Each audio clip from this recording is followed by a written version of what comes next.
ఓ సింహాల గుంపు చేసిన దాడిలో నిస్సహాయంగా ఓ గాడిద వాటికి దొరికిపోతుంది.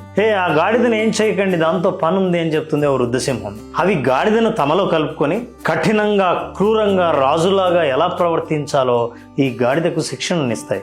ఆ గాడిద సింహాలను పూర్తిగా నమ్ముతుంది. తన గాడిదల గుంపుకు తానే నాయకుడిని ప్రకటించుకుంటుంది. సింహాల మద్దతు ఉంది కాబట్టి గాడిదలన్నీ భయపడి నిశ్శబ్దంగా ఉంటాయి. ఎదురు తిరిగిన గాడిదలపై దాడి చేసి వాటిని సింహాలకు అప్పజెప్తూ ఉంటుంది. సింహాల ఆకలిని ఈ గాడిదే తీరుస్తూ ఉంటుంది. సింహాలకు వేటాడే శ్రమ కూడా తప్పుతుంది. ఆ గాడిద తన మందలో సింహంలాగా ప్రవర్తిస్తూ ఉంటుంది, కానీ సింహాల దృష్టిలో మాత్రం అది కేవలం గాడిదే. అధికారం అనే భ్రమలో తాను సింహాలకు బానిస అనే విషయమే మర్చిపోయింది.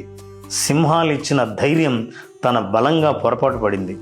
బాగా ఉన్నవాడు ఊరికే నిన్ను చేరదీయడు. నువ్వెంత వినయాన్ని ప్రదర్శించినా నిన్ను వాళ్లలో కలుపుకోరు. సింహం సింహమే, గాడిద గాడిదే. ఎంతమంది స్టేటస్లో ఈ వీడియో కనిపిస్తుందో చూడండి. మీరు నచ్చితే లైక్ చేయండి.